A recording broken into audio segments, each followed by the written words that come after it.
জনাব তারেক রহমান সাহেব রাষ্ট্র কাঠামো মেরামতের 31 দফা নিয়ে বাংলাদেশের যে আগামী নির্বাচনে বিএনপিকে ভোট দিতে হলে আমাদের বিভিন্ন সংস্কার নিয়ে আসছে। আমরা রাষ্ট্র কাঠামো মেরামতের 31 দফা আজকে লিফলেট বিতরণ করছি। এখানের মধ্যে অনেক কিছু আছে, আপনারা দেখেন। জনগণের গণতান্ত্রিক অধিকার পুনঃপ্রতিষ্ঠার লক্ষ্যে সংবিধান সংস্কার কমিশন গঠন। এই যে সংস্কার কেন? কারণ হলো গিয়ে বাংলাদেশের মানুষ দীর্ঘদিন আন্দোলন সংগ্রাম করা লাগছে দিনের ভোট দিনে দেওয়ার জন্য। কারণ রাত্রে ভোট হয়ে গেছে, অনেক সময় দেখা গেছে শেখ হাসিনা 14তে 152 জন আগেই নির্বাচিত হয়ে গিয়েছে। তাই বাংলাদেশের মানুষের প্রাণের দাবি ছিল গণতান্ত্রিক বাংলাদেশ গঠন করার লক্ষ্যে তত্ত্বাবধায়ক সরকার কিংবা কেয়ারটেকার সরকার, কিন্তু এগুলো সব বিলুপ্ত করা হয়েছে। আমাদের আন্দোলনের মাধ্যমে ফেসিস পালিয়ে গিয়েছে। পালিয়ে যাওয়ার পর যে নির্বাচন আসছে, সেই নির্বাচনে মানুষ বিএনপিকে কেন ভোট দেবে এই 31 দফার মধ্যে লেখা আছে।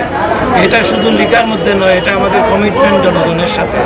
দেশনায়ক জনাব তারেক রহমান এবং দেশনেত্রী বেগম খালেদা জিয়া বাংলাদেশের মানুষের জন্য তারা সবসময় সংগ্রাম করেছেন এবং এই সংগ্রামের ধারাবাহিকতায় আমরা এখন একটি ইলেকশনের দিকে দেশ এগিয়ে যাচ্ছে এবং আমার বিশ্বাস সেই নির্বাচনে মানুষ ভোট দিতে পারবে এবং মানুষ যদি ভোট দেওয়ার সুযোগ পায় তাহলে ধানের শীষে ভোট দিবে এবং এই ধানের শীষের পক্ষে ভোট চাওয়ার জন্যই আজকে আমরা বাজারে কিংবা বাড়িতে কিংবা মানুষের দ্বারে আমরা যাচ্ছি। এটা আমাদের দলের নির্দেশ, আমাদের নেত্রীর নির্দেশ, বিএনপির ভারপ্রাপ্ত চেয়ারম্যান সাহেবের নির্দেশ।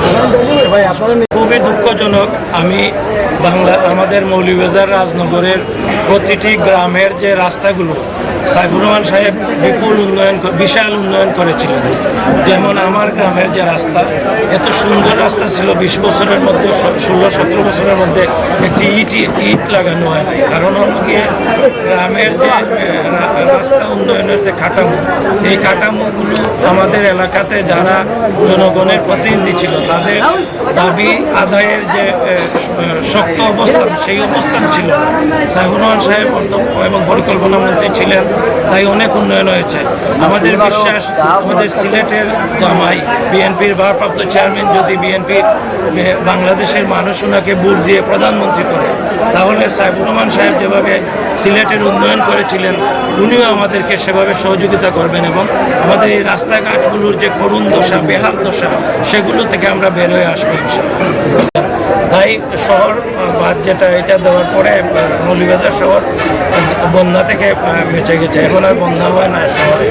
ঠিক তদ্রূপভাবে আমাদের এই বন্যা কবলিত এলাকাতে যদি আল্লাহ হুকুম হয় এবং বাংলাদেশের মানুষ বিএনপিকে ভোট দেয়, তাহলে আমি জনগণের কাছে প্রতিশ্রুতিবদ্ধ। আমি এখানে